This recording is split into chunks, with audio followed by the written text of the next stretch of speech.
नमस्कार. हॅलो डॉक्टरमध्ये मी डॉक्टर विनया पितांबर पाटील तुमच्या सर्वांचं मनपूर्वक स्वागत करते. प्रेक्षको, हॅलो एक डॉक्टर या कार्यक्रमात आपला सहभाग आमच्यासाठी अतिशय महत्त्वाचा आहे. फोन करून आपण या कार्यक्रमात जरूर सहभागी होऊ शकतात. प्रेक्षको, निसर्गाकडून पुनरुत्पादन ही सजीवांना मिळालेलं एक वरदान आहे आणि म्हणूनच या वरदानाचा फायदा ज्या जोडप्यांना होत नाही त्यांच्यामध्ये काय त्या मनात भीती निर्माण होत असेल ही सगळी आज आपण जाणून घेणार आहोत. मुळातच ज्या जोडप्यांना अगदी कुठल्याही उपचाराशिवाय अपत्य प्राप्ती होते त्यांना मिळालेल्या ह्या वरदानाविषयी काहीच वाटत नाही. पण मात्र ज्या जोडप्यांना एका वर्षाच्या आत मूलबाळ होत नसेल, सगळे उपचार करूनही थकल्यासारखं वाटत असेल, अगदीच सगळे इलाज थांबत असतील, तेव्हा मात्र वंध्यत्व या शब्दामागचं दुःख आणि निराशा त्यांना नक्कीच जाणवत असेल. पण घाबरून जाऊ नका, कारण सगळ्या आजारांचं मूळ शोधून त्यावर उपचार दिला जातो तो आयुर्वेदात. आणि म्हणूनच आयुर्वेद वंध्यत्वाविषयी काय म्हणते, त्याविषयीचं वर्गीकरण काय आहे, उपचार काय आहे, हमखास अपत्यप्राप्ती कशी प्राप्त होईल, या सगळ्यांवर आज आपण चर्चा करणार आहोत. खास आजच्या विषयात आयुर्वेदिक वंध्यत्व आणि उपचार पद्धती यावर आपल्याला मार्गदर्शन करणार आहेत वैद्य विनेश नगरे. नमस्कार डॉक्टर. हॅलो डॉक्टरमध्ये आपलं स्वागत आहे. डॉक्टरांना आपण ओळखतातच, तरी डॉक्टरांची माहिती मी आपल्याला अशी देऊ इच्छिते. वैद्य विनेश चंद्रकांत नगरे हे स्त्रीरोग तज्ज्ञ असून आयुर्वेदातील MS स्त्रीरोग ही पदव्युत्तर पदवी डॉक्टरांनी टिळक आयुर्वेद महाविद्यालयातून घेतली आहे. गेली 18 वर्ष डॉक्टर पुणे व मुंबई येथे महाराष्ट्रातील विविध ठिकाणी रुग्णांना सेवा प्रदान करीत आहेत. स्त्रियांमधील विविध शस्त्रक्रियांमध्ये डॉक्टर पारंगत आहेतच, पण शस्त्रक्रिया टाळण्यासाठी उपयुक्त आयुर्वेदीय उपचारांबाबत ते सतत संशोधन करत असतात. विशेष म्हणजे खास म्हणजे भारतातीलच नाही तर परदेशातील अनेक रुग्णांना त्यांनी उपचाराबाबत मार्गदर्शन केले आहे. प्रेक्षको, अपत्यप्राप्तीसाठी आयुर्वेदातील विविध उपचार तसेच उत्तर बस्ती या विशेष पंचकर्माबाबत डॉक्टरांनी खास ध्यान देऊन त्यामध्ये डॉक्टरांचा हातखंडा आहे आणि त्याचा उपचार डॉक्टर आपल्या रुग्णांना देत असतात. श्री माऊली विश्वचे संचालक आज आपल्याकडे आलेले आहेत. नक्कीच प्रेक्षको, आजचा जो विषय आहे वंध्यत्वाविषयी, आयुर्वेद वंध्यत्वाविषयी काय म्हणतं, यावर हमखास उपचार काय आहेत, या सगळ्यांविषयी तुमच्या मनात प्रश्न येत असतील. तुमच्या मनातील प्रश्न आणि आमच्या तज्ज्ञ डॉक्टरांची उत्तरं घेण्यासाठी तुम्हाला आमचे फोन नंबर लागतील, ते चटकन लिहून घ्या. 022 हा मुंबईचा कोड क्रमांक आहे आणि लँडलाईन नंबर आहे 24908050 24988050. कार्यक्रमात फोन करून आपण जरूर सहभागी व्हा. पण तत्पूर्वी आपल्या सगळ्यांना नम्र विनंती अशी आहे की आपण जेव्हा फोन करतात त्यावेळेला आपल्या टीव्हीचा आवाज पूर्णपणे बंद करा आणि मग आपला प्रश्न विचारा, जेणेकरून आपला प्रश्न आमच्यापर्यंत व्यवस्थित ऐकू येतो. चला तर मग कार्यक्रमाला सुरुवात करूया. डॉक्टर, पुन्हा एकदा तुमचे स्वागत. डॉक्टर, आज आपण वेगळा विषय नाही घेतलेला आहे, पण आपल्या सगळ्यांना किंबहुना आपल्या प्रेक्षकांना हे आपल्याला सांगायचं आहे की जे जोडपी आहेत अगदी प्रत्येक टप्प्यावर वंध्यत्वाचे उपचार करून झाल्यानंतर जिथे त्यांना अगदी अपत्यप्राप्ती होत नाही त्यावेळेला त्यांचं मन निराश होतं आणि अशा वेळेला त्यांची इच्छा असते की आयुर्वेदातील तज्ज्ञ आम्हाला मदत करतील. तर सर्वप्रथम मला तुमच्याकडून हे जाणून घ्यायचं की आयुर्वेदानुसार वंध्यत्वाचं असं काही वर्गीकरण आहे का? वंध्यत्वाबद्दल विचार करताना हे लक्षात घेतलं पाहिजे की जर उपचार आयुर्वेदिक करायचे असतील तर त्याचं वर्गीकरण आयुर्वेदिक करावं लागतं. याचं कारण आयुर्वेद हे शास्त्र आहे. शास्त्रीय विचार करायचा असेल तर वर्गीकरण तसं समजून घेतलं, त्याची कारणं, त्याचे प्रकार आणि मग होणारी उत्पत्ती जर लक्षात घेतली तर त्यानुसार ग्रंथात त्याची चिकित्सा काय करायची याचं अचूक वर्णन केलेलं आहे. आपण जर असं म्हणालो की एंडोमेट्रियोसिस आहे आणि त्याचे उपचार आता कसे करायचे तर तसं नाही करताय. एंडोमेट्रियोसिस हे डायग्नोसिस मॉडेलनुसार असेल तरीही प्रत्यक्ष पेशंटमध्ये दिसणारी लक्षणं वेगळी असतात. ती लक्षणं लक्षात घेऊन झालेली प्रक्रिया लक्षात घेऊन त्यानुसार आयुर्वेदिक उपचार करायचे असतील तर त्याचं वर्गीकरण वेगळं केलं जातं. मग त्याचं वर्गीकरण आयुर्वेदाने 3 वेगवेगळ्या टप्प्यात केलेलं आहे. खरं म्हणजे एक, लग्नापूर्वी प्रत्यक्षात जे काही लक्षणं दिसतात ती, ज्याच्यामुळे वंध्यत्व येऊ शकतं अशा गोष्टी. एक, दुसरं जे आहे ते लग्न झालंय आणि त्याच्यानंतर ज्या काही घटना घडतात त्यानुसार. आणि तिसरं म्हणजे प्रत्यक्षात खूप वय झाल्यानंतर बलहानी जेव्हा होत जाते, अवयवांची क्षमता कमी होत जाते, त्या प्रकारे काय नक्की घडतं हे सांगितलेलं आहे. आता ह्या सर्व गोष्टींमध्ये सगळ्यात पहिलं आहे म्हणजे बाल्य न बालावस्था. आपण स्त्रियांच्या वयामध्ये जर विचार केला तर बाल, रोहिणी, गौरी, कुमारी, तरुणी आणि मग त्याच्यानंतर पुढच्या सगळ्या टप्प्यांचा समावेश होतो. त्यातला पहिला असतो बाल्य. बाल्य म्हणजे काय तर मासिक पाळी सुरू होण्याचा काळ. आता मासिक पाळी तत्वर्षात 12 वर्षे अशी सुरू होते. मग तेव्हा ती जर योग्य वेळेस सुरू झाली नाही, योग्य अवयवांची वाढ झाली नाही, ती बाल राहिली तर मात्र वंध्यत्व पुढच्या काळात येऊ शकतं, कारण योग्य वेळी त्याची वाढ झालेली नाही. बरोबर आहे. दुसरं जे असतं ते म्हणजे धातुक्षयात. धातुक्षयात म्हणजे काय, तर मासिक पाळी सुरू झाली आहे आणि आता पुढे जाताना हळूहळू जे काही आपण पोषण आपल्याला मिळणार आहे, आपली काही जीवनशैली आहे, ह्याच्यामध्ये जर बदल होत गेले तर शरीरातल्या घटकांची म्हणजे धातूंची वाढ योग्य रीतीने होत नाही. अशा वेळेस ती वाढ नीट न झाल्यामुळे प्रजननक्षम अवयव योग्य पद्धतीने वाढत नाहीत. अशा वेळेस ती धातूंचा क्षय झाल्यामुळे वंध्यत्व पुढच्या काळात येऊ शकते. हे बरेच वेळा टीनेजरमध्ये किंवा त्याच्या मधल्या काळातल्या मुलींमध्ये घडतं. तिसरं आहे ते म्हणजे गर्भकोशस्य भंगात. आता गर्भकोशस्य म्हणजे गर्भाशय हा एक अवयव पकडला जात नाही, तर ते त्रावर्ता योनी असा एक पकडलेला आहे. त्याचा अर्थ असा आहे की योनी भाग, गर्भाशय मुख, गर्भाशय, बीजवाही नलिका आणि बीजांडकोश या सर्वांमध्ये जी पोकळी असते ती पुरुष बीजाला स्वीकारणं, स्त्री बीजाला त्याशी संयुक्त करणं, स्त्री बीज निर्माण करणं, गर्भ निर्माण करणं, गर्भाची वाढ करणं, ह्या सगळ्यांसाठी गर्भकोश एक पोकळी निर्माण केलेली असते, त्यात सामावून घेतलं जातं. ह्या कोशाचा भंग होतो, पोकळी नष्ट होते, अडकते, तिथं पोकळी निर्माण राहत नाही किंवा कुठेतरी दुसरा अडथळा निर्माण होतो. अशाच गर्भकोशस्य भंगात असं म्हटलं जातं. त्याच्या पुढचं आहे म्हणजे अनपत्या.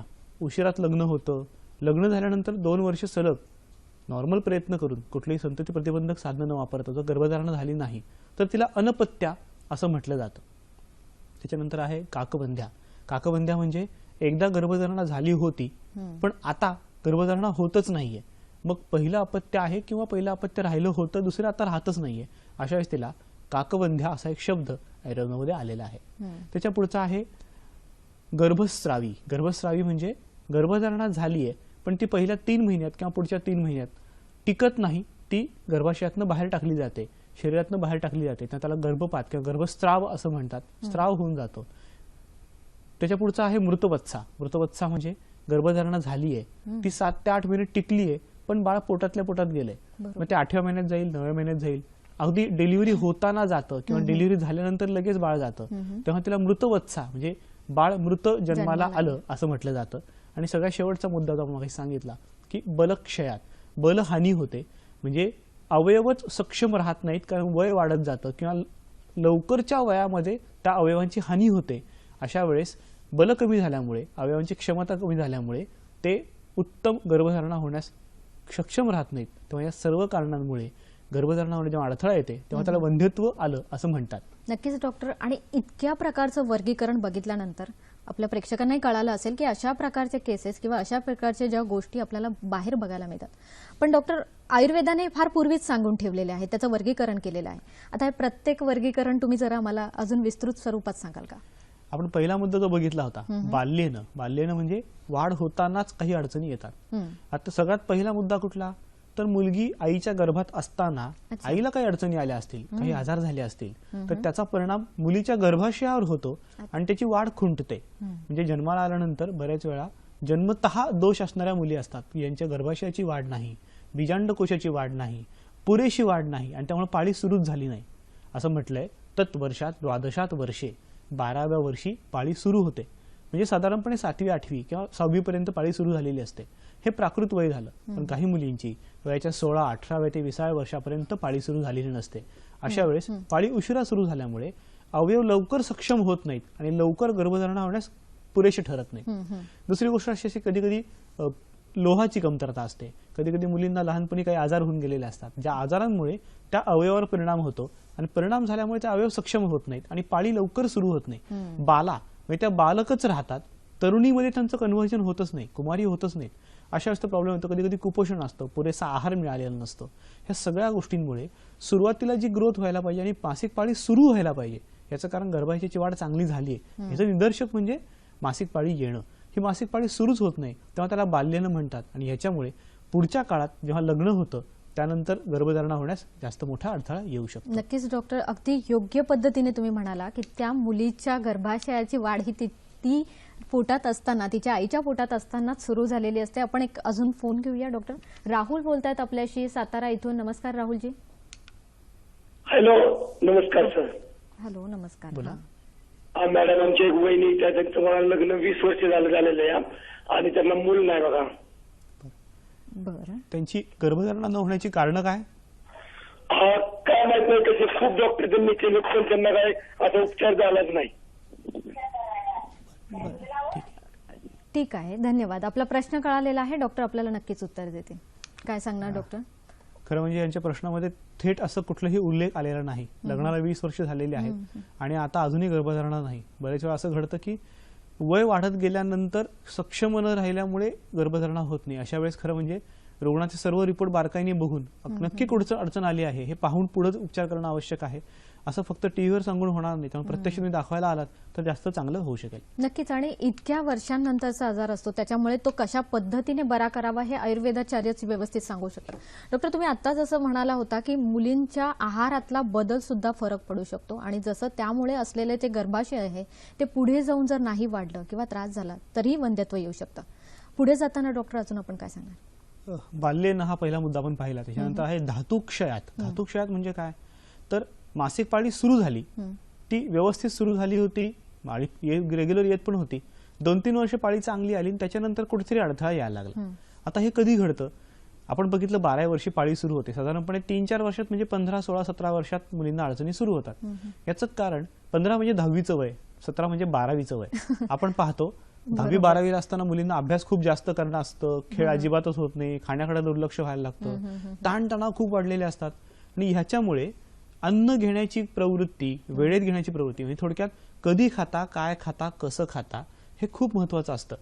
अनेक मुली शाळा कॉलेजला जाताना खूप भराभर घरनं आवरून निघून जातात, नाश्ता सुद्धा करत नाहीत, दुपारी लेक्चर जास्त असतात, दुपारी 2-3ला जेवतात, तोपर्यंत उपाशी राहतात. याला एक प्रकारचं कुपोषण म्हणतात. म्हणजे योग्य आहार वेळेत न घेणं यामुळे कुपोषण होतं, ते अन्न पचन चांगलं होत नाही. मग नंतर घरी आल्यानंतर कधीतरी रात्री पण उशिरा जेवतात. दुसरी गोष्ट अशी असते की आधुनिक कुपोषण म्हणावं लागेल डॉक्टर. आधुनिक कुपोषण. दुसरी गोष्ट अशी असते बऱ्याच मुली डबा घेऊन जातात पण डब्यातला खात नाहीत, बाहेरचं काहीतरी घेऊन खातात. म्हणजे आईनी पोळी भाजी वरण भात दिलेला असतो पण ते न खाता कुठेतरी वडापाव खातील, पिझ्झा खातील, म्हणजे पोट भरतं पण आवश्यक पोषकांश न मिळाल्यामुळे याला कुपोषण म्हणतात. मग धातूंचं कुपोषण नक्की कसं होतं? एकतर सगळ्यात महत्वाचं धातूंचं पोषण होतं म्हणजे काय होतं तर रस, रक्त म्हणजे पाणी, रक्त, मांस, मेद, अस्थि, मज्जा, शुक्र 7 धातू टप्प्याटप्प्याने डेव्हलप होत असतात. यांचं मुख्य काम काय? गर्भोत्पादश्य धातूनाम श्रेष्ठ कर्म क्रमात स्मृतम. म्हणजे थोडक्यात धातूंचं पोषण चांगलं आत्ता झालं तर क्रमाने गर्भोत्पादन करणं हे त्याचं शेवटचं काम आहे. शेवटचं काम. बीजाची निर्मिती नीट झाली तर पुढे होणार आहे. जर ते झालं नाही तर 10वी-12वीच्या ताणतणाव किंवा कामावर जाताना ताणतणाव, कॉलेजमधला ताणतणाव, बऱ्याच वेळा टीनेजरमध्ये हा जास्त ताणतणाव जाणवतो की पाळी सुरू झाली पण पुढच्या काळात नीट पोषण नाही, जीवनशैली नीट नाही. म्हणजे काय? रात्री उशिरापर्यंत जागणे. मग ते अभ्यासामुळे असेल, मोबाईलमुळे असेल, टीव्हीमुळे असेल, दुसऱ्या कुठल्याही गोष्टीमुळे. जागरण वाढलं की मग उष्णता वाढते, सकाळी उशिरा उठणं असतं, त्यामुळे व्यायाम होत नाही. अशा सगळ्या गोष्टींमुळे अग्नी नीट काम करत नाही. अग्नी काम नीट करत नाही म्हणजे काय? शरीरात 3 प्रकारचा अग्नी या मुलीमध्ये काम करत असतो. पहिला आहे जाठर अग्नी. मुख्य पचन होतं, त्याच्यानंतर धातूंमधलं पचन. मुख्य पचन होण्यासाठी योग्य आहार, योग्य वेळेत आहार घेणं आवश्यक असतं. तसा घेतला तर जाठर अग्नी चांगलं काम करणार. आहारच निर्माण झाल्यानंतर पुढचं जर पचन व्हायचं असेल धातूंमधलं, धातुभग्नी, तर हालचाल उत्तम लागते, ताणतणाव नको असतात, तुमची झोप आणि उठणं हे वेळेवर असायला लागतं. हे झालं तर धातुभग्नी चांगला काम करतो, धातूंचं क्रमाने पोषण चांगलं होतं. आणि एवढं होऊन स्त्रीत्वाचे नियम जर नीट पाळले, म्हणजे मासिक पाळी दरम्यान काही थोडे नियम सांगितलेले आहेत. अहिंसा ब्रह्मचारिणी म्हणजे हिंसा करू नये, मानसिक हिंसा, शारीरिक हिंसा, अतिरिक्त धावपळ करू नये असा याचा अर्थ होतो. तसं नाही केलं तर अतिरिक्त धावपळ केल्यामुळे, अतिरिक्त मानसिक तणाव घेतल्यामुळे त्याचा परिणाम थेट पाळीवर होतो आणि मग आर्तव अग्नियम हा अग्नी मंद होतो. मासिक पाळीवर परिणाम होतो म्हणजे नक्की काय होतं तर मासिक पाळी उशिरा यायला लागते, कधी कधी औषध घेतल्याशिवाय पाळी येत नाही. पाळी आली तरी रक्तस्राव इतका कमी होतो की जसं काही पाळी आली की नाही कळत नाही. मुली सांगतात डॉक्टर पॅड घेतलंय नावाला, फक्त थेंबभर किंवा एखादं थोडंसं जातंय. दुसरी गोष्ट कधी कधी असं होतं की बीज निर्मिती होत नाही, पॉलिसिस्टिक ओव्हरी सारखे आजार जे आहेत याच्यामध्येच येतात की त्यामुळे धातुक्षय होत जातो. मग ह्या मुलींसाठी आपण काय चिकित्सा करतो? सगळ्यात पहिलं सत्वावजय, म्हणजे तुमच्या मनावर, मनाचं सत्व, त्याच्यावर विजय मिळवणं, की अधीरपणा काढून टाकणं. 10वी-12वीला मुख्य टेन्शन काय असतं? तुम्हाला करिअर काय करायचंय, अभ्यासाचं टेक्निक कसं करणार, पुढे काय करणार, ह्या सगळ्या गोष्टींसाठी आम्ही आमच्या सेंटरमध्ये काउन्सिलिंगचा एक वेगळा भाग निर्माण केलाय. मी स्वतःही अनेक वेळा त्यांना समजावून सांगत असतो उठणं झोपणं वेळेवर म्हणजे नक्की काय, पण त्याच्या व्यतिरिक्त जर गरज पडली तर काउन्सिलिंगची पण देखील गरज लागते. या मुलींमध्ये शोधन चिकित्सा खूप करायला लागते. शोधन चिकित्सा म्हणजे कुपोषण किंवा योग्य आहार न घेतल्यामुळे शरीरात अपक्व अन्न पडून राहायला लागतं. नक्कीच डॉक्टर. आणि हे जे तुम्हाला उदाहरणं तुम्ही आता जे सांगताय ते मला वाटतं बहुतेक मुलींमध्ये आढळून येतात आणि त्यामुळेच जीवनशैलीतले बदल सुद्धा डॉक्टरांनी आपल्याला सांगितलेले आहेत. पण अजून काय आपल्याला बदल केले पाहिजेत म्हणजे भविष्यात हे त्रास आपण टाळू शकतो, या सगळ्यांवर आपण चर्चा करणारच आहोत. प्रेक्षको, एखाद्या जोडप्याचं लग्न ठरल्यानंतर बऱ्याच वेळेला 6 महिने आधी किंवा 2 ते 3 महिने आधी अगदी ब्युटी ट्रीटमेंट सुरू असतात. पण याच्याहून पुढे जाताना आपण का असा विचार करू नये की आपल्या शरीराची अगदी योग्य पद्धतीने वाढ झाली आहे का, काही कमी असल्यास ती भरून का काढू नये, आणि त्यासाठी आयुर्वेद डॉक्टर आपल्याला काय मदत करते? डॉक्टर काय सांगणार आम्हाला याविषयी? मगाशी आपण जो मुद्दा बघितला धातुक्षयामुळे झालेल्या गोष्टींमुळे जे परिणाम होतात ते मासिक पाळीवर झालेले असतात. बऱ्याच वेळा याच्याकडे दुर्लक्ष करून आपण लग्नाच्या पुढे गोष्टी निघून जातो. हो, बरोबर. लग्न ठरतं आणि त्याच्यानंतर मग आपण सगळ्या गोष्टी जागे होऊन करायला लागतो. त्याच्याऐवजी लग्न ठरण्याच्या आधीच 2-3 वर्ष जर नीट लक्ष दिलं की मासिक पाळी नीट येते का, 3 ते 4 मुद्दे पाहायला लागतात. एक, मासिक पाळी महिन्याला येते का. दुसरं, पाळी आल्यानंतर 3 ते 4 दिवस तो स्त्राव होतोय का. तिसरं, होणारा स्त्राव किती पॅड पर डे आहे. चौथं, गाठी जात आहेत का, पोटात दुखतंय का.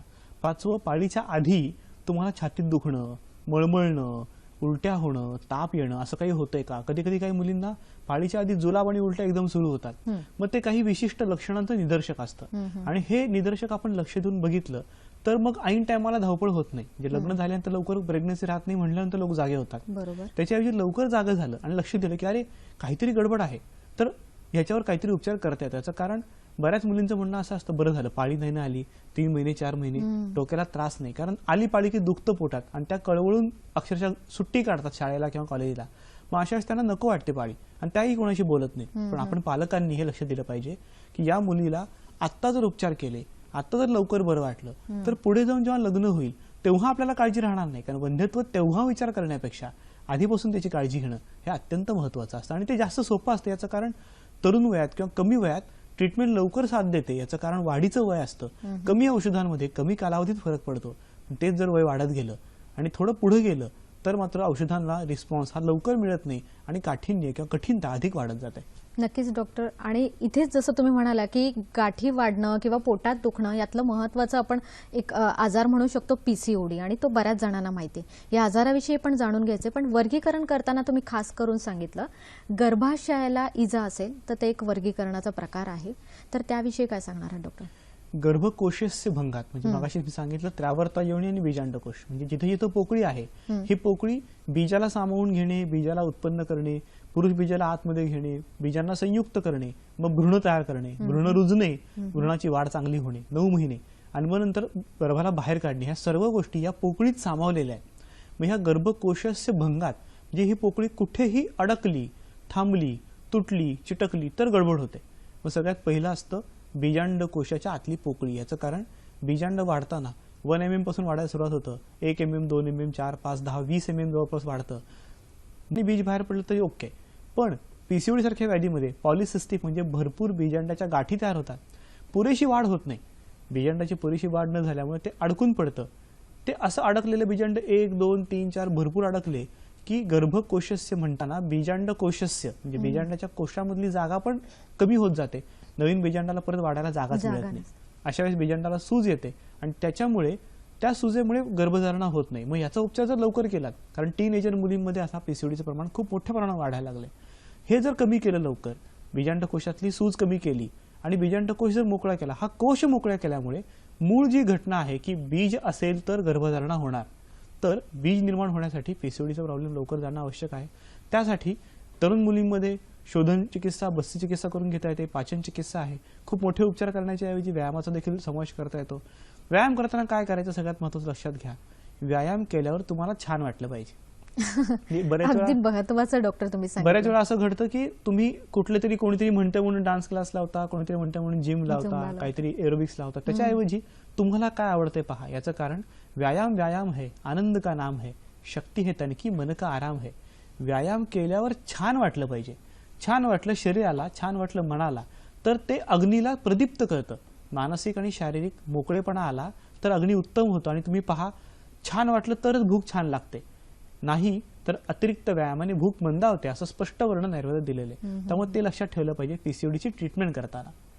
गर्भकोशाचे भंगात असं म्हणताना आपण योनी भागापासून जेव्हा विचार करतो, योनी भागामधून शुक्राणूंचा प्रवेश होणार असतो. मग इथं जर जंतू संसर्ग झाला, कुठली जखम झाली, इतर कुठला आघात झाला, तर ह्याच्यामुळे त्या भागामध्ये आलेल्या सुजेमुळे, इन्फेक्शनमुळे शुक्राणूंचा प्रवेश नष्ट केला जातो आणि शुक्राणू पुढे गर्भाशयापर्यंत, बीजवाही नलिकेपर्यंत जातच नाही. त्यामुळे वंध्यत्व येऊ शकतं. त्यामुळे संसर्ग दूर करणे हे सगळ्यात मुख्य. मग याच्यामध्ये योनी धावन म्हणजे त्रिफळा काथाने तुम्ही योनी धावन करू शकता. जर जंतुसंसर्ग असेल तर, समजा जखम असेल तर जखम भरण्यासाठी पंचवल्कल काथाचा देखील समावेश करता येतो. पंचवल्कल म्हणजे साधं सोपं वड, उंबर, पिंपळ, प्लक्ष यासारख्या वनस्पतींची साल वापरतात. ही साल जखम लवकर भरून काढते असं मानलं जातं. त्यामुळे या सालींचा काढा योनी धावण्यासाठी वापरला जातो. पिचू आहे, क्षार तेल पिचू आहे, जो क्षरण करून जखमा भरून काढतो. बल्ले तेल आहे, शतावरी तेल आहे, फलघृत आहे. या पलीकडे जाऊन आपण जर गर्भाशयाच्या मुखाचा विचार केला तर या इन्फेक्शनचा गर्भाशय मुखाला देखील अडथळा होऊ शकतो. तिथे गाठी येतात, कधी कधी पाण्यासारख्या गाठी येतात, त्याला निबोथियन्सिस म्हणतात. याचं क्षरण करायला लागतं, म्हणजे क्षार लावून ते कमी करता येतात. योनी धावन करून त्याचं हिलिंग करता येतं.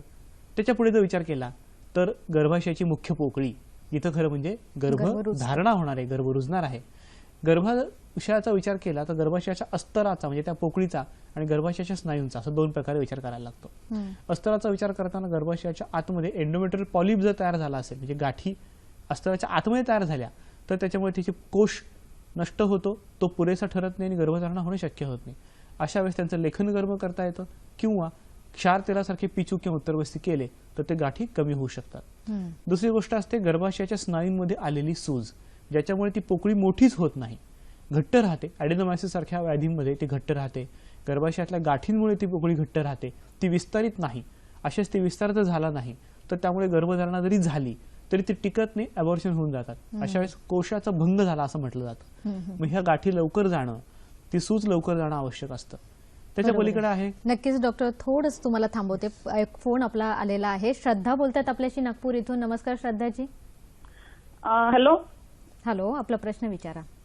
मॅडम, माझ्या लग्नाला वर्ष झालेली आहे. यामध्ये मला 2 वेळा गर्भ राहिलेला आहे आणि पण ते डॉक्टरकडे गेल्यावर माहित पडलं की हे ब्लाइटेड ओव्ह्यूम आहे म्हणून. म्हणजे गर्भाला जीव नाही येत आहे असं म्हणणं आहे डॉक्टरचं. आणि 3 महिन्याच्या आतच माझा गर्भपात होत आहे आणि तो विदाऊट मेडिसिनने ते गर्भ आपोआपच पडतो. आणि मला ब्लडिंग एवढं जाते की बिलकुल 1 बकेट तर इझिली भरतं असं ब्लडनी, म्हणजे पूर्ण रूम भरून जाते यावेळेस. ठीक आहे. श्रद्धा, आपलं वय किती आहे? फोन बहुतेक कट झालेला आहे. डॉक्टर काय सांगणार? हॅलो. हा ठीक आहे, हरकत नाही, हरकत नाही, आपलं उत्तर मिळेल. 28 वर्ष आहे मॅडम. ठीक आहे, धन्यवाद. श्रद्धाताई, तुम्ही जे सांगितले ब्लाइटेड ओव्हम म्हणजे खरं म्हणजे प्रेग्नन्सी नाही. ओव्हम म्हणजे बीजांड किंवा बीज. फिटल पोल म्हटलं तर त्याला गर्भाचा समावेश होतो, पण गर्भधारणा याला म्हणत नाहीत. फक्त बीजच पुढे आलेलं असतं आणि ते मोठं विस्तारित झाल्यामुळे असं वाटतं की ते गर्भधारणेसारखं दिसतंय, कारण HCG लेवल वाढलेली असते. आयुर्वेद त्याला मूढ गर्भ असं म्हणतो, म्हणजे खरा गर्भ नाही, मूढ गर्भ. मग अशा वेळेस तुम्हाला जे रक्त खूप जातं याचं मुख्य कारण असं असतं की प्रॉपर बीजांडकोशातनं बीज चांगलं तयार होऊन जर पुढे आलं तर ते रुजणार आहे. पण तसं झालं नाही तर अस्तरावर परिणाम होतो. अस्तर वाढताना 2 टप्प्यात वाढत असतं. बीजांडकोशात बीज निर्माण होताना एक टप्पा, थोडक्यात नांगरणी किंवा प्रॉलिफरेटिव्ह फेज. बीजांडकोशातनं बीज बाहेर पडलं की त्याच्यानंतर सिक्रेटरी फेज किंवा मशागत असं म्हणतो. 2 टप्प्यात जमीन नीट वाढली तर त्याचा स्त्राव साधारणपणे 3 ते 4 दिवस होतो आणि जो नियंत्रित असतो, अतिरिक्त नाही किंवा कमीही नसतो. पण बीजांडकोशात वाढणारं बीज जर नीट वाढत नसेल आणि औषध देऊन ते वाढवलं असेल तर त्याचा वेगळा परिणाम होतो. पण बीजांड नीट वाढणार नसेल तर तो सिग्नल तुटतो आणि गर्भधारणा होण्यासाठी जे अस्तर तयार होणार आहे ते नांगरणी किंवा प्रॉलिफरेटिव्ह फेज आहे ती थांबवायची की नाही याचा अंदाज येत नाही शरीराला. तेव्हा ती जास्त वाढत जाते आणि ती अधिक जास्त जाड झाल्यामुळे जेव्हा तुम्हाला रक्तस्राव होतो तर गर्भाशयाला लक्षात आलेलं नसतं की हे थांबवायचं की नाही. पण याचा सगळ्यात मुख्य उपाय असा आहे बीजांडकोशात योग्य रीतीने बीज निर्मिती होणे यासाठी काम करणे. दुसरं, रसात रक्तम तत्व मांसम अश्रुजहा कंडराशरा. रसा आणि रक्ताचं मांसाचं पोषण होतानाच गर्भाशयाच्या अस्तराचं पोषण होतं. रसधातू प्रधान असा आहार किंवा तशी औषध देणं आवश्यक आहे. रक्तपाचक औषध द्यायला लागतात. असं केलं की त्याचा उपयोग होतो. ही औषधं महिनाभर देता येतात, पण प्रत्यक्षात जेव्हा तुम्हाला रक्तस्राव जास्त होतो तेव्हा रक्ताचं रक्षण करणं हे सगळ्यात मुख्य काम आहे. अशा वेळेस तुम्ही नागकेशर नावाचं चूर्ण बाजारात मिळतं. नागकेशर चूर्ण 1 चमचा छोटा दिवसातून 3 वेळा तांदळाच्या धुवनाबरोबर किंवा पाण्यावर तुम्ही घेऊ शकता. याचा अतिशय चांगला तुम्हाला फायदा होईल. रक्त थांबायला लागलं की मग गर्भाशयाची बल्य चिकित्सा करायला लागणार, कारण बल्य चिकित्सा केल्याशिवाय गर्भाशयाचं आकुंचन प्रसरण चांगलं होणार नाही. मगाशी आपण जे बघितलं गर्भकोशस्य भंगात, तर त्यासाठी ही चिकित्सा करायला लागते. प्लस तुमचं ओव्हम नीट तयार होत नाही, याचा अर्थ ते पॉलिसिस्टिक ओव्हरीचंच एक लक्षण आहे, कारण बीजांड कुठेही नीट प्रकारे तयार होत नसेल तर त्याला पॉलिसिस्टिक ओव्हरी असंच म्हणतात. प्रत्यक्षात बीजांडकोशात गाठी नसतील तरीही त्याला त्याच्या प्रकारेच कन्सिडर केलं जातं. आणि बीज उत्तम तयार होण्यासाठी आयुर्वेदनुसार जर विचार करायचा म्हटलं तर रसरक्त मांसापासूनच ट्रीटमेंट करायला लागते, कारण गर्भोत्पादस्य धातूनाम श्रेष्ठ कर्म असं म्हटलेलं आहे. तर त्या क्रमाने जर ट्रीटमेंट केली तर तुमचा रक्तस्राव कमी होणं, बीजांडकोशात बीज निर्माण होणं आणि गर्भनीट टिकणं हे तिन्ही गोष्टी नक्की होऊ शकतील. नक्कीच डॉक्टर, आणि इतक्या पद्धतीने तुम्ही आत्ताच समजावून सांगितले, त्यामुळे अगदी प्रेक्षकांना वाटत असेल की आता डॉक्टरांना कळालेलं आहे, तर आता अपत्यप्राप्ती सुद्धा झाली आहे आणि त्यामुळेच आयुर्वेदाने हे सगळं शक्य आहे, घाबरून जाण्याची गरज नाही. थोडक्यातच डॉक्टर, लेडीज म्हटल्यानंतर, महिला म्हटल्यानंतर त्या भावूक असतात आणि भावनिक, आणि याचा परिणाम त्यांच्या शरीरावर जास्त दिसून येतो. तुम्ही आत्ता जसं म्हणाला होता की अगदी स्नायूंची हालचाल सुद्धा होत नाही आणि त्याच्यामुळे सुद्धा गर्भधारणा पुढे होऊ शकत नाही. पुढे डॉक्टर आपण काय सांगू शकता? गर्भकोशस्य भंगात हा मुद्दा आपण बघत होतो, या ताईंचा मुद्दाही त्याशी संबंधित होता. गर्भकोशस्य भंगात बघताना गर्भाशयाच्या बरोबर त्याच्या पुढे आपण बघितलं की कोशचा भंग होतो म्हणजे काय, तर मुळातच कधी कधी काही लोकांना पडदा असतो. मग हा पडदा असेल तर ते गर्भधारणा होण्यासाठी गर्भाला वाढायला जागा मिळत नाही आणि मग तो पडदा काढणं आवश्यक असतं. आपण असं म्हणाल की आयुर्वेदामध्ये शस्त्रकर्म कसं, आयुर्वेदात स्पष्ट उल्लेख आहे, ज्या ज्या ठिकाणी रचनेतला दोष असेल तिथं धत्र धन्वंतरी अधिकार हा, म्हणजे सर्जनकडे पाठवा आणि ते तसं करून घ्या. लेखन कर्म करणं, शस्त्रकर्म करणं, पडदा काढणं, या प्रकारे शस्त्रकर्म त्या काळात देखील करत होते आणि त्याचा उल्लेख ग्रंथात स्पष्टपणे सापडतो. ते झाल्यानंतर मग बलदायी चिकित्सा करता येते.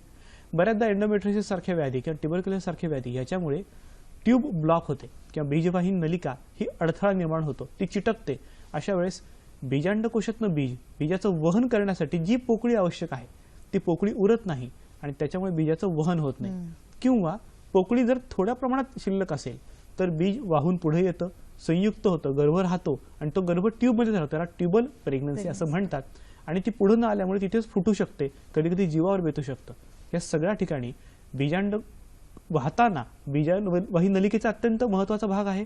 हे जर चिटकलं असेल त्याचा वेगळा उपचार केला जातो.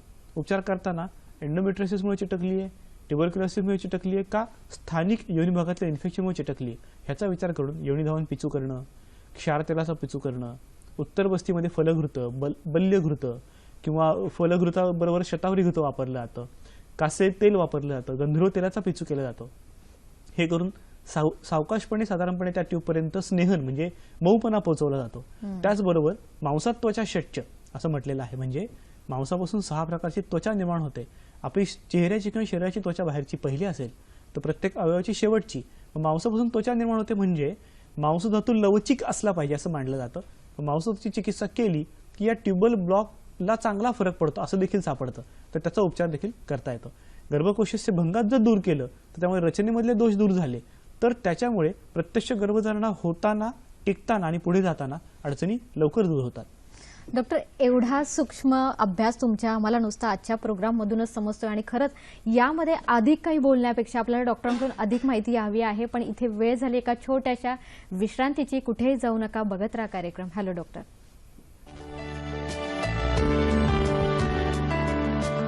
प्रेक्षको, नक्कीच आता आजकाल वंध्यत्व डॉक्टर हा विषय असा झालेला आहे की वाढतं वय हे त्याला सगळ्यात महत्त्वाचं कारण आहे. करिअर आणि जॉब याच्या मागे पळता पळता वंध्यत्व हे अगदी कारण होऊन बसले सगळ्यांच्या मागचं. काय सांगणार आहात? बेसिकली वंध्यत्व आहे असं कधी म्हणतात. लग्नाचा विचार करताना आपण तो टप्पा पकडला तर लग्न झाले आणि 2 वर्ष झाले तरीही अजूनही गर्भधारणा झाली नाही आणि संतती प्रतिबंधक साधनांचा कुठलाही वापर केलेला नाही. अशा वेळेस वंध्यत्व आहे असं मानलं जातं. याचं कारण सहजपणे गर्भधारणा होणे हा शरीराचा गुणधर्म आहे, पण तसं होत नसेल तर त्याची कारण मीमांसा केली जाते. सगळ्यात पहिलं म्हणजे त्यामध्ये उशिरा होणारी विवाह असं आता आपल्याला दिसायला लागलं. याचं कारण 30, 32, 35ला कधीतरी विवाह होतो, त्याच्यानंतर गर्भधारणेचा विचार केला जातो.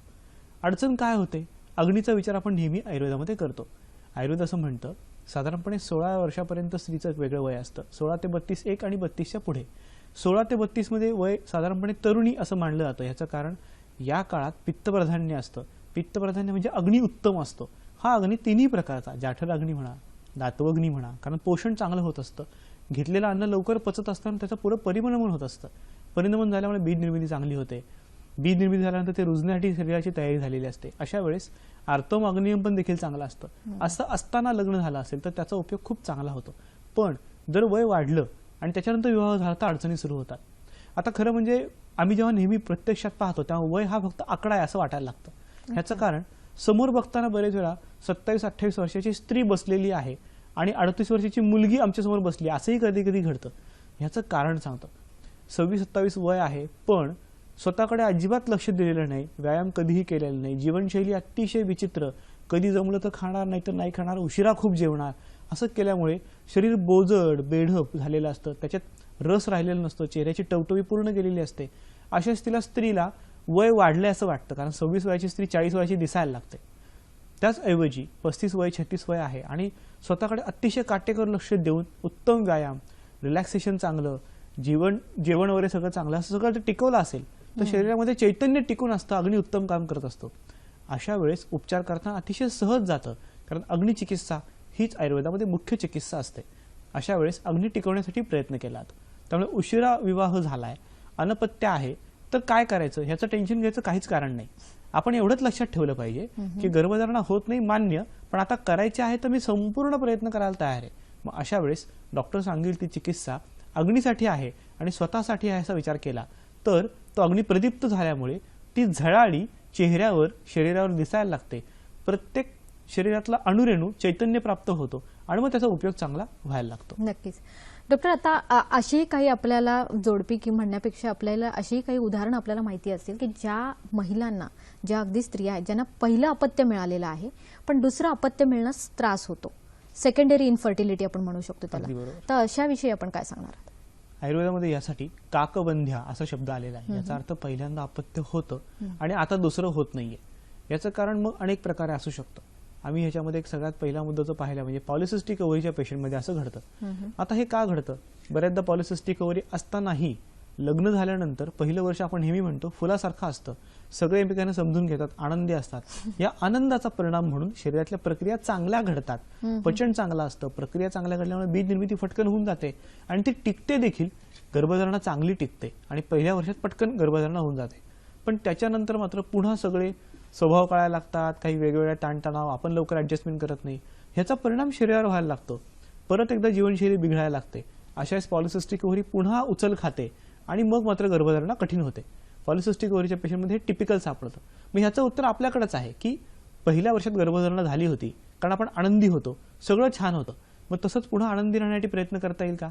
आनंदी राहणं म्हणजे काय तर जीवनशैलीमध्ये येणारे अडथळे सगळे दूर करणं, मग वेळेवर उठणं, वेळेवर झोपणं, स्वतःसाठी वेळ देणं, हे जर जमायला लागलं तर त्यातनं गोष्टी इतक्या सुटतात की पॉलिसिस्टिक ओव्हरी देखील दूर होतं आणि दुसरं अपत्य सहज होतं. अनेकदा पहिलं अपत्य आहे आणि दुसरं अपत्य हवा असेल तर तुमचं अपत्य तुम्हाला उपयोगी पडतं. याचं कारण साधारणपणे 4-5 वर्षाचं मूल झाल्यानंतर दुसऱ्या अपत्याचा विचार केला जातो. आम्ही बऱ्याच बायकांना विचारतो किंवा पुरुषांना विचारतो की मुलाशी गप्पा किती मारता, रात्री गोष्ट सांगता का? तर नाही, तो फार त्रास देतो असंच म्हणतात. पण तसं करून चालत नाही. आपण मुलाशी संवाद साधला पाहिजे. आपण मोबाईलमध्ये टीव्हीमध्ये गरका असतो आणि आपण त्याच्याकडे लक्ष देत नाही, तेव्हा ते मूल तुमच्याकडे लक्ष देत नाही, त्याला स्वतःला त्रास वाटतो, मग तो तुम्हाला त्रास देतो. अशा वेळेस त्या मुलाला गोष्ट सांगणं, त्याच्याबरोबर खेळणं, त्याच्याबरोबर धावणं, याच्यामुळे स्त्रीमध्ये आणि पुरुषांमध्ये देखील ती सहजता शरीरामध्ये यायला लागते. स्त्रियांमध्ये तर कोमलता खूप छान येते आणि त्यामुळे दुसरं मूल राहण्यासाठी जी तयारी शरीराची किंवा मनाची व्हायला पाहिजे ती आपोआप होते. सो ह्याचा उपयोग तुम्ही नक्की करून घेऊ शकता. डॉक्टर नक्कीच खूप छान पद्धतीने समजावून सांगतायत आणि या सगळ्या गोष्टी उलगडत असताना आम्हाला अजून एक फोन आलेला आहे. विलास बोलतायत आपल्याशी गोंदिया इथून. नमस्कार विलासजी. हॅलो हॅलो हॅलो, आपला प्रश्न विचारा विलासजी. Hello ma'am. हॅलो, आपल्या टीव्हीचा आवाज बंद करा आणि प्रश्न विचारा. हा, मेश्राम बोलतो. बोला. तर माझे वय 40 वर्षे आहे आणि माझ्या मिसेसचे वय 32 वर्षे आहे. आणि एकदा गर्भधारणा झाली, डिलिव्हरी पण झाली, पण सर डिलिव्हरी नंतर मुलगा मरण पावला. तर आता इतक्या वर्षापासून गर्भधारणा नाही होत आहे. याचं कारण काय असेल सर? बरं, ठीक आहे. धन्यवाद विलासजी. तुमच्या प्रश्नाचं डॉक्टर नक्कीच उत्तर देतील. डॉक्टर आपण इथेच बोलूया कारण हाच आपल्याला याच मुद्द्यावर बोलायचं होतं. नक्कीच. पहिलं अपत्य होऊन गेल्यानंतर दुसरं अपत्य लवकर होत नाही याचं मुख्य कारण असं असतं की एकदम मानसिक धक्का बसलेला असतो. कधी कधी ते अपत्य गर्भधारणाचं होऊन बाळंतपण झाल्यानंतर गेलं असेल तर बसणारा धक्का जास्त मोठा असतो. बऱ्याचदा आमचा असा अनुभव आहे की जेव्हा गर्भधारणा झाली आहे, गर्भधारणा पूर्ण झाली, 9 महिने झाल्यानंतर जेव्हा बाळ जातं तेव्हा स्त्रीमध्ये रसज किंवा रक्तज भावांचा प्रॉब्लेम असतो. रसज, सत्वज, सात्मेज असे 3 मुख्य भाव शरीरामध्ये सांगितले. त्याच्यानंतर मातृज आणि पितृज भाव सांगितलेला आहे. रसज म्हणजे रसप्रधान गोष्टी नीट टिकून असणे, टवटवी टिकून असणे. सत्वज म्हणजे शरीराची सहन क्षमता उत्तम आहे का, आणि सात्मेज म्हणजे आपल्याला सवयीच्या असणाऱ्या गोष्टींचंच आपण नेहमी खाणं पिणं राहणं ठेवलं आहे का. बऱ्याचदा ह्याच्यामध्ये जर बदल करत गेलो तर शरीरामध्ये देखील बदल होत जातात आणि ते बदल तात्कालिक नसून दीर्घकाल करणारे परिणाम असतात. ह्याचा परिणाम कधी कधी गर्भधारणा झाल्यानंतर मधल्या काळात किंवा डिलिव्हरी होताना देखील दिसतो आणि बाळ टिकून राहत नाही. याचं कारण बाळाच्या वाढीसाठी रसज भाव खूप महत्वाचे आहेत. सत्व म्हणजे टिकून राहण्याची क्षमता ही खूप महत्वाची असते, ती आईकडून बाळाकडे जाते आणि अशा वेळेस ते टिकलं नाही तर ती क्षमता टिकवण्यासाठी आईवर बऱ्याचदा उपचार करायला लागतात. ते जवळपास वर्षभर चालतात. कारण सप्तधातूंची चिकित्सा करायची असेल तर 7 महिने, बीजाची चिकित्सा 8वा महिना आणि त्यानंतर रसायन चिकित्सा जवळपास 4 महिने चालते. अशी वर्षभर केलेली चिकित्सा स्त्रीमध्ये हे पूर्ण भाव निर्माण करण्याला कारणीभूत ठरते आणि अशा वेळेस दुसरी प्रेग्नन्सी अशा पेशंटमध्ये देखील चांगली राहू शकते. डॉक्टर, म्हणजे एवढा वेळ जरी लागत असला तरी मात्र अपत्यप्राप्ती होऊ शकते, कारण प्रत्येक गोष्टीला निराशा आलेली असते, उपचार मिळत नाही. आता डॉक्टर पुढे जाताना आपण काय सांगणार आहात, कारण की गर्भपात होणं हे बऱ्याच स्त्रियांना अनुभव मिळतो. आपण आधी एक मुद्दा बघत होतो की दुसरे अपत्य होताना कुठचा अडथळा येतो. आयव्हीएफ केलेल्या रुग्णांमध्ये असा प्रश्न बऱ्याच वेळा सापडतो की पहिल्यांदा आयव्हीएफ केलं, प्रेग्नन्सी पटकन राहिली, आता मात्र आयव्हीएफ केलं किंवा काही केलं तरी गर्भधारणा काही राहत नाहीये. याचं कारण आयव्हीएफ करताना जो शरीरावर ताण टाकलेला असतो त्याच्यामध्ये एकाच वेळेस इंजेक्शन देऊन 12 ते 14 बीजांड बाहेर काढली जातात. ज्या बीजांडाला महिन्यातनं एकदाच येणं अपेक्षित असतं ते एकदम 12 ते 14 काढली जातात. अशा वेळेस त्याचा जो ताण पडलेला असतो त्यामुळे ती सिस्टीम पूर्ण खाली जाते, तिची पातळी खाली जाते, तिची क्षमता कमी होते आणि मग दुसऱ्या वेळेस ते बीजांड तयारच होत नाही.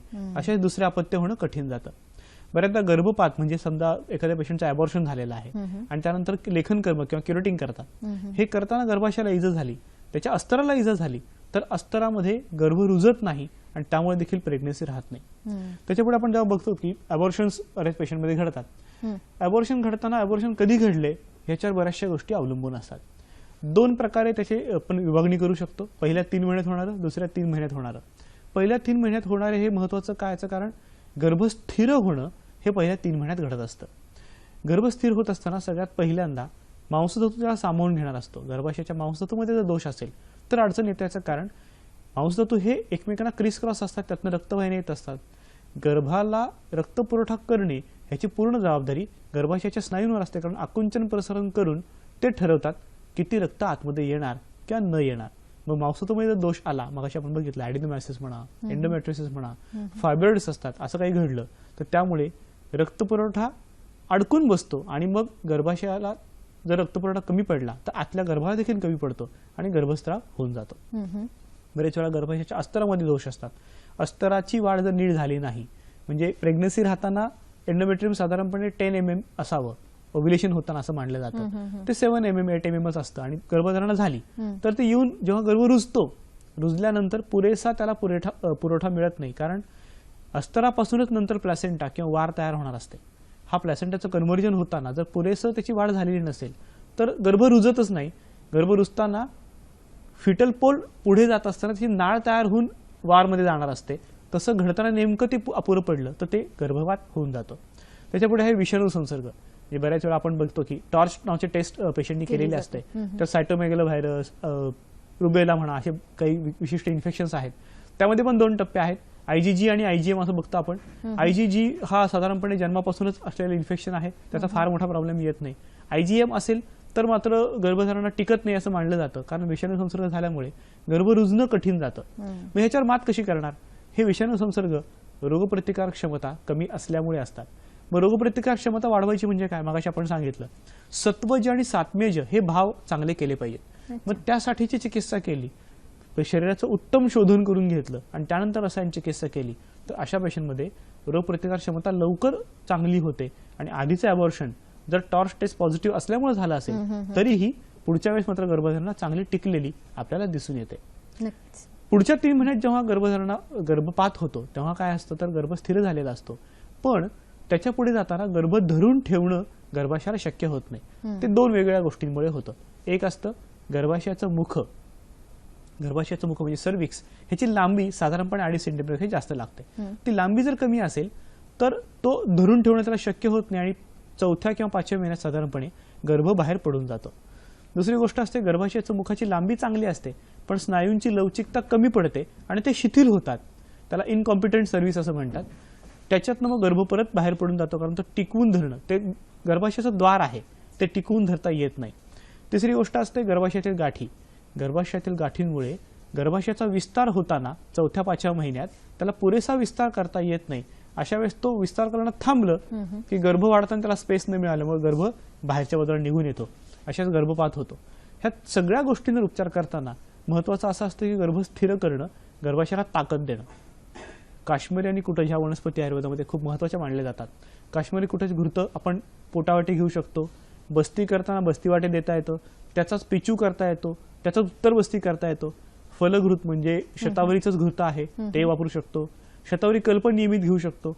इन्फेक्शन जर वारंवार होत असेल तर तुम्ही गुळवेलीचा काढा देखील नियमित घेऊ शकता. गुळवेल हे ज्वरघ्न, इन्फेक्शन दूर करणारं, व्हायरल इन्फेक्शन दूर करणारं औषध मानलं गेलेलं आहे. नक्कीच डॉक्टर. आणि इतक्या सगळ्या आयुर्वेदिक वनस्पतींचा उपचार करून इतक्या सगळ्या आजारांवर आपण मात करू शकतो. प्रेक्षको, याशिवाय आमचा हॅलो डॉक्टरचा विषय काय आहे तोही आपण जाणून घेणार आहोत, पण एका छोट्याशा ब्रेक नंतर.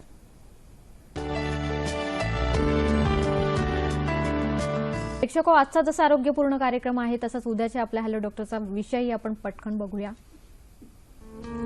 उद्या रविवार दिनांक 3 मार्च रात्र 8:30 कार्यक्रमाचा विषय आहे गुडघेदुखी, कंबरदुखी आणि आयुर्वेद उपचार. सहभागी होणार आहेत डॉक्टर सत्यन गुजर. फोनद्वारे तुम्ही या कार्यक्रमात संपर्क साधू शकतातच. याशिवाय हॅलो डॉक्टर ddkmumbai@gmail.com इथे आपले प्रश्न विचारू शकता. प्रेक्षको, बऱ्याच जोडप्यांना अगदी गर्भधारणा होते पण डिलिव्हरी झाल्यानंतर कळतं की बाळ मृत आहे. डॉक्टर, जसं तुम्ही म्हणाला की हा सगळ्यात मोठा धक्का असतो, याविषयी आयुर्वेद काय म्हणतं? बऱ्याचदा गर्भधारणा उशिरा होते किंवा उशिरा वय झाल्यानंतर होते. अशा वेळेस हे प्रॉब्लेम जास्त सापडतात. त्याचं कारण गर्भ टिकवून धरण्याची शरीराची क्षमता कमी कमी होत जाते. एक लक्षात घ्या, शरीरामध्ये एक विशिष्ट प्रकारे अग्नी काम करत असतो. लहानपणी कफप्राधान्य असल्यामुळे गोंड शरीर असतं, त्याच्यानंतर पित्तप्राधान्य असल्यामुळे परिनमन किंवा झाल्यानंतर ह्या प्रक्रिया चांगल्या घडून गर्भापर्यंत चांगलं रक्त पोहोचवणं, मांस पोहोचवणं आणि त्याला टिकवून धरणं शेवटपर्यंत हे कधी कधी शरीराला कमी पडतं. मग अशा वेळेस प्रत्यक्ष डिलिव्हरी होताना आपल्याला कळतं की अरे बाळ गेलेले, किंवा डिलिव्हरी झाल्यानंतर बाळ लगेच जातं, कारण त्याची ती क्षमता, प्रतिकार क्षमता स्वतःची टिकत नाही. कारण 2 प्रकारे गोष्टी असतात, बाळाचा श्वास नीट टिकणार आहे का आणि बाळ बाहेरच्या टेम्परेचरशी सामावून घेणार आहे का. त्यामुळं बाळ जेव्हा काचत ठेवतात तेव्हा त्याचं टेम्परेचर मेंटेन करतात आणि दुसरं त्याला ऑक्सिजन सप्लाय देतात. तिसऱ्या कुठल्याही गोष्टीची गरज पडत नाही आयसीयू मध्ये. समजा असं घडत असेल तर आपण विचार गर्भधारणा झाल्यापासून केला पाहिजे. गर्भसंस्कारामध्ये अत्यंत महत्वाचे असतात. आयुर्वेदामध्ये प्रत्येक महिन्याचे वेगळे काढे यासाठी वर्णन केलेले आहेत की बाळामध्ये आलेल्या अडचणी, आईमध्ये आलेल्या अडचणी, सुखरूप गर्भधारणा झाल्यानंतर सुखरूप बाळंतपण होईल का, त्यासाठी काय केलं पाहिजे, स्नेहन असायला हवं का, गर्भाशयाचा पथ जो अपत्यपथ आहे तो उत्तम राहणार आहे का, व्यायामाचं काय केलं पाहिजे. त्यामुळे गर्भधारणा होण्यापूर्वीपासून बीजसंस्कार आणि गर्भधारणा झाल्यानंतर गर्भसंस्कार ह्या दोघांचंही तितकंच महत्व आहे. दोन्ही गोष्टी तुम्ही जर काटेकोर करून घेतल्या तर खूप चांगला फायदा होतो. आमच्याकडे जे गुरुजींना गर्भधारणा होतात त्यांना आम्ही आमच्याकडे गर्भसंस्कार अतिशय टोटली फ्री असतात. त्याचं कारण बऱ्याच लोकांना असं वाटतं की गर्भसंस्कार करायला पैसे पडले तर आपण काय करणार. त्यामुळे तसं न करता आमच्याकडे आम्ही जे सेंटर सुरू केलं आहे जिथं गर्भसंस्काराचे पूर्णपणे मोफत मार्गदर्शन केलं जातं. कारण रुग्णाला ती मनात भीती राहू नये. बऱ्याचदा असं असतं की मग मॉडर्न औषधं मी घेऊ का नको की आयुर्वेदिक औषध घेऊ, दोन्ही औषध तुम्ही एकत्र घेऊ शकता. याचं कारण दोघांचाही उद्देश शेवटी तुमच्या बाळाला सक्षम करणे, तुम्हाला सक्षम करणे असा असतो. तर दोन्ही औषधं आम्ही रेग्युलर घेऊ शकता. नक्कीच. प्रेक्षको, थायरॉइड या आजारामुळे सुद्धा बंधत्व येऊ शकतं आणि या वेळेला मात कशी करायची हेच सांगतो आजचा आमचा आरोग्य सल्ला. बघूया काय आहे तो. हायपोथायरॉइडमुळे बंधत्व असणाऱ्या स्त्रियांनी पुढील गोष्टी करून पाहाव्यात. आहारात नारळाचा नियमित समावेश करावा. ओले खोबरे, नारळाचे दूध वापरावे. लाल भोपळ्याच्या वाळलेल्या बिया भाजून खाव्यात. तसेच तीळ, जवस याची चटणी नियमित खावी.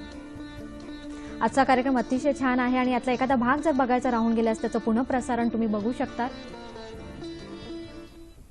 मंगळवार दिनांक 12 मार्चला सकाळी 9 वाजता.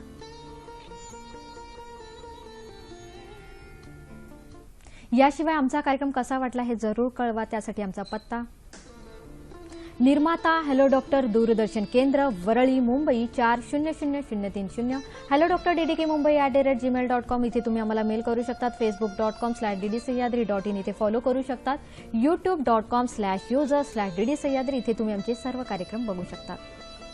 प्रेक्षको, नक्कीच. आणि जेव्हा आपण वंध्यत्वावर विचार करतो डॉक्टर, तेव्हा तुमच्याकडे असेही पेशंट येत असतील ज्यांचं वय खूप वाढलेलं आहे आणि त्यांना अपत्यप्राप्ती हवी आहे. तर अशाने निराश होऊ नये, त्यासाठी तुम्ही काय सांगणार आहात? सगळ्यात महत्त्वाचं म्हणजे सगळ्यात शेवटचा जो मुद्दा आयुर्वेदाने सांगितलेला आहे तो म्हणजे बलहानी. बलहानी झाल्यामुळे वंध्यत्व येतं, गर्भधारणा होत नाही. तर बलहानी म्हणजे नक्की काय? तर त्या अवयवाची हानी. प्रजनन करण्यासाठी महत्त्वाचं काय? तर गर्भाशय आणि बीजांडकोश. बीजांडकोशाची बीज निर्मिती करण्याची क्षमता जर कमी होत गेली तर त्याला बलहानी म्हणतात. दुसरी गोष्ट, गर्भाशयातली अस्तर निर्माण करणे. अस्तराची वाढ चांगली झाल्यानंतर बीज जर रुजलं तर गर्भाची वाढ चांगली करणे, 9 महिने त्याला सांभाळणे, ही सर्व क्षमता टिकून राहायला लागते. मग ह्या कुठल्याही ठिकाणी जर अडचण आली, गर्भाशय शुष्कता आली, योनी शुष्कता आली, बीजांडकोशात बीज निर्माण करण्याची क्षमता कमी होत गेली तर त्याला बलहानी असं म्हणतात. आता गंमत अशी आहे की 35-40 वयातला रुग्ण आला तर मी मान्य करू शकतो की बलहानी हा मुद्दा आहे, कारण वयानुसार ते बल कमी कमी होत जातं. खरं म्हणजे याती 50 क्षय असं म्हटलेलं आहे. 50व्या वर्षी पाळी जाते म्हणजे बीज निर्माण करण्याची क्षमता जाते, म्हणून ते तिथं घडलेलं आहे. पण आता बघतो आपण की जीवनशैली बदलल्यामुळे खूप अलीकडे साधारणपणे 35-40 वयामध्येच रुग्णांमध्ये बीज निर्मिती होतच नाही असं सापडतं. आता बीज निर्मिती होत नाही, त्याच्या पलीकडे जाऊन अजून एक प्रकार सापडतो, तो म्हणजे प्रत्यक्षात जेव्हा तुम्ही IVF करायला जाता तेव्हा IVF करताना फॉलिकल डेव्हलप झालं तरी ते एम्प्टी फॉलिकल असतं, म्हणजे बीजांड तयार होतं पण त्यात बीजच नसतं. मग अशा वेळेस नुसतंच बीजांड होऊन उपयोग नाही, ते बीज नसेल तर फळ अशक्य असतं. थोडक्यात बलहानी झाल्यामुळे हे परत तयार होतच नाही. आता असे पेशंट बरेच वेळा डोनर घेतात, म्हणजे दुसऱ्या स्त्रीचं बीज घेणं, दुसऱ्या पुरुषाचं बीज घेणं, असे डोनर घेऊन मग IVF केलं जातं. अशा रुग्णांना आम्ही नेहमी सांगतो की ह्याच्यात चिकित्सा शक्य आहे, याचं कारण सांगतो. रसायन चिकित्सा म्हणजे काय? जरा व्याधी नाशनम. जरा नाशनम म्हणजे वृद्धत्व कमी करणे, व्याधीचं नष्ट करणे. मग असं जर केलं तर पुन्हा चैतन्य प्राप्त होऊन बीज निर्मिती होऊ शकते आणि IVF जरी झाला असेल किंवा वय जरी वाढला असेल तरी देखील गर्भधारणा होणं हे सहज शक्य होतं. नक्कीच डॉक्टर, खूप छान पद्धतीने आम्हाला तुम्ही समजावलेलं आहे. बऱ्याच वेळेला वंध्यत्व आल्यानंतर निराशा येते, तर निराशा तुम्ही मनात धरू नये. आयुर्वेदाने आपल्याला खूप छान छान असे उपचार दिलेले आहेत ज्याद्वारे तुम्हाला अपत्यप्राप्ती होऊ शकते. प्रेक्षको, नक्कीच प्रत्येक गोष्टीवर मात मिळवता असेल, जर इच्छा असेल तर मार्ग दिसेल आणि नक्कीच हा मार्ग आम्ही तुम्हाला आमच्या माध्यमातून दाखवतो आहे. त्याच्यामुळे निराश होऊ नका. डॉक्टर, तुम्ही इथे आलात आणि आम्हाला वंध्यत्व या विषयावर आयुर्वेदाने काय काय सांगितलं ते समजावून सांगितलं, त्याबद्दल आमच्या प्रोग्रामद्वारे हॅलो डॉक्टर तर्फे, दूरदर्शन तर्फे मी आपले आभार मानते. धन्यवाद.